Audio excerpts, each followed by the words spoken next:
प्रसिद्ध कथा है, अकबर एक बार तानसेन से बोले, हमें लगता है कि तुमसे बढ़िया गायक पूरे विश्व में नहीं होगा। बहुत ध्यान से सुनिएगा। तो तानसेन ने एक सरोवर था पास में, उसमें उंगली बोर करके बाहर निकाली तो एक बिंदु गिरी। बोले, मेरा गायन तो इस बिंदु के समान है, मेरे गुरुदेव इस सरोवर के समान है। स्वामी श्री हरदास जी महाराज। तो अकबर बोला, ये तो देखो हर शिष्य का स्वरूप होता है, वो अपने गुरु की ज्यादा ही महिमा गाता है। तानसेन बोले, मैं झूठी महिमा नहीं गा रहा हूं, मैं वास्तविकता कह रहा हूं, हमारे गुरुदेव सामान्य नहीं है। अकबर बोला, तो मैं तो तब मानूं जब मैं खुद सुनूं। तानसेन बोले, ऐसे तो बिल्कुल मत चले जाना, वो कभी नहीं सुनाएंगे, क्योंकि वो संसार को थोड़ी सुनाते हैं। एक बात हम अपनी कथा में कहते हैं, बहुत ध्यान से सुनना है। हमारे सामने दीदी बैठी हैं, भैया बैठे हैं, हमारे आज भी पराग जी आए हैं और हमारे कृष्ण भैया बैठे हैं। सब स्वर से सबको रिझाते हैं, विशेष रूप से प्रिया प्रियतम का भाव रखते हैं। अब तो हमारे विपराग जी भी किशोरी जी को खूब रिझाते हैं, लाडली जी को खूब मनाते हैं अपने स्वर से खूब। एक बार कहीं कह रहे थे कि अब तो महाराज जी भजन भी मैं प्रिया प्रियतम का स्मरण करके ही गाता हूं, और कभी कई हमारे जो इनके प्रेम वाले भजन है ना, प्रेम वाले भजन जो संसार के दिल टूटे लोग गाते हैं, अगर वो भी कई बार प्रिया जी को स्मरण करके गा दिए जाएं तो कोई अतिशयोक्ति नहीं है, उसमें भाव प्रकट हो जाता है। तो एक बात हमारी सुनिएगा,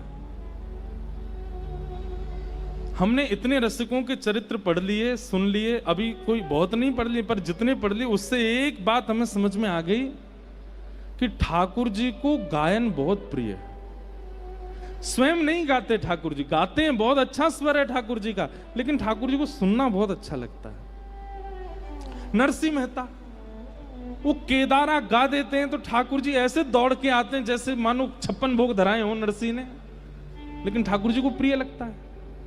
मीराबाई, सूरदास, कृष्णदास, कितने भक्त हुए ऐसे, सबने गा गा करके ठाकुर जी को रिझाया। यहां से एक बात सिद्ध है जा भैया, सब साधन एक तरफ, और यदि आपके पास सुंदर कंठ है तो वो भाव एक तरफ।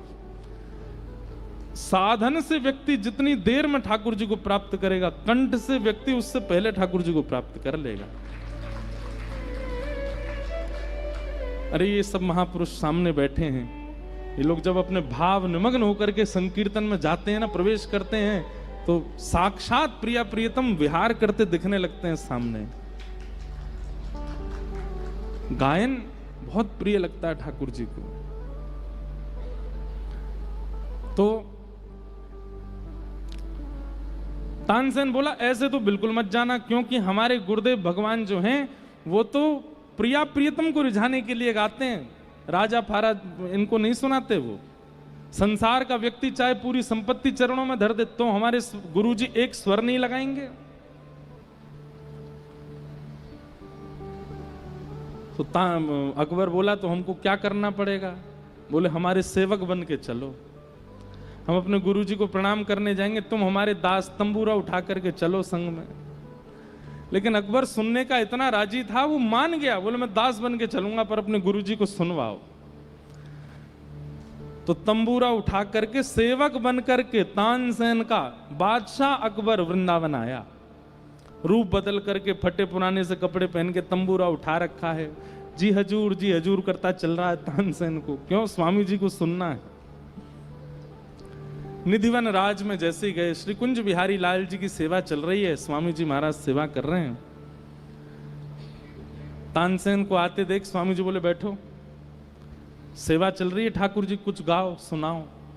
तो तानसेन ने कुछ गाना प्रारंभ किया। तानसेन के पद भी बहुत अच्छे हैं, एक मुझे याद नहीं है पर मुझे कल सुनाऊंगा। कल तानसेन का भी भाव, स्वामी जी के चरित्र और सुनाएंगे ना कल तानसेन का एक पद सुनाएंगे। इतना सुंदर पद गाया प्रिया प्रियतम की स्वरूप माधुरी का।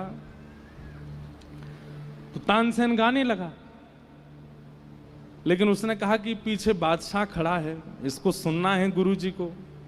तो स्पष्ट तो कह नहीं सकते कि गुरुदेव को सुना दीजिए, इतना संकोच करता है तानसेन। और ये संकोच मैं कथा में कहा करता हूं, हर शिष्य को चाहिए अपने गुरुदेव के प्रति संकोच किया करे। संकोच गहना है शिष्य का। यदि वो बिल्कुल संकोच नहीं करता, बहुत मुंह लगे हो जाते हैं ना, तो आप ये समझिए कि आप गुरुदेव की कृपा से वंचित हो। थोड़ा संकोच कीजिए, थोड़ा झुक के रहिए, थोड़ा पीछे रहिए, हर बात स्पष्ट मत बोल दीजिए। ये सब गुरु कृपा का स्वरूप है। तो तानसेन स्पष्ट तो बोल नहीं सकता कि स्वामी जी कुछ सुना दो, तो गाते गाते गाते उसने अपनी गायकी में त्रुटि की। जैसी त्रुटि की स्वामी जी ने देखा, ठीक से गाओ।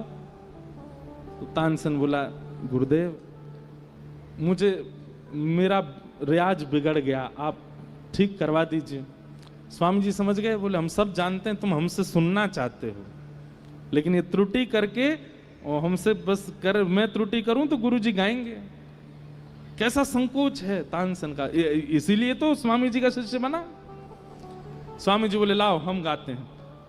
तानपुरा लेकर के तानसेन बैठा है, पीछे अकबर बादशाह तंबूरा लिए स्वर दे रहा है उसमें।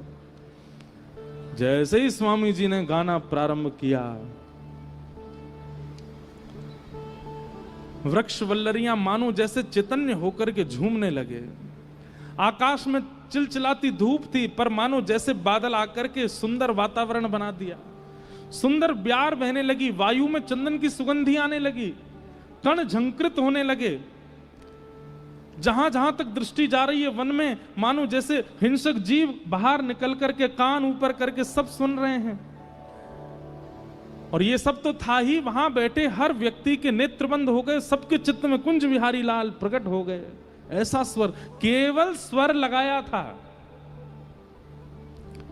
तानसेन पहले ही बोल के आया था अकबर को, बोले कुछ भी करना वाह वाह मत कर देना, तुम स्वर सुनते ही वाह वाह करते हो। अच्छा जैसे ही सुन लेते हो तुम्हारे मुंह से निकल आती वाह वाह वाह। गुरुजी के सामने कर दिया, तंबूरा से ही मारेंगे तुमको। अकबर बोला नहीं बोलूंगा, लेकिन स्वामी जी का स्वर सुनते ही वो तो मंत्रमुग्ध, वो भूल गया कि मैं सेवक बन के आया हूं। वाह वाह। तानसेन बोले दाढ़ी को पिटेगा अभी बादशाह। इतने में स्वामी जी बोले कौन बोला वाह? हुजूर हुजूर हुजूर। ये कौन है? इसके स्वर से पता चल रहा था कि ये कोई राजा है। कौन है ये? तानसेन ने चरण पकड़े, बोले महाराज जी हिंदुस्तान का बादशाह बना हुआ है, अकबर है। बोले तो ये कहा ये तंबूरा पकड़ के चले तेरो? बोले नहीं, आपको सुनने के लिए आए तो रूप बदल करके, राजकीय वेश में तो नहीं आ सकते।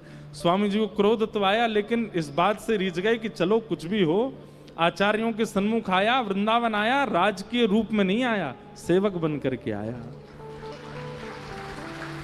अकबर ने कहा मुझे कुछ सेवा दे दो। बोले जा केसी घाट को एक कोनो टूट को बनवा दे भाई। अकबर बोला ये भी कोई बात है, हिंदुस्तान के बादशाह से आप कह रहे हो कोना बनवा दूं मैं? अरे आप ये कहते घाट बनवा दे, वृंदावन बनवा दे, आप कह रहे हो कोना बनवा दे।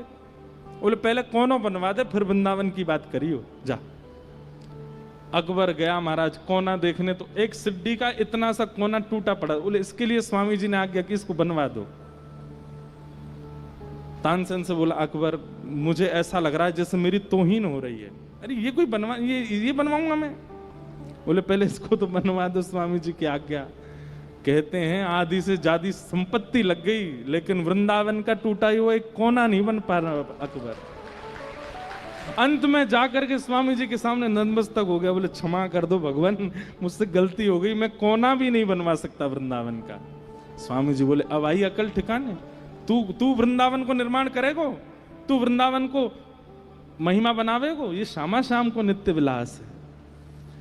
ऐसे नृपति द्वार ठाड़े रहे, बड़े बड़े राजा द्वार पर खड़े रहते हैं, लेकिन स्वामी जी की चित्त वृत्ति कुंज बिहारी लाल जी का परित्याग नहीं करते, सदा उनमें ही विलीन रहते हैं। ऐसे स्वामी जी महाराज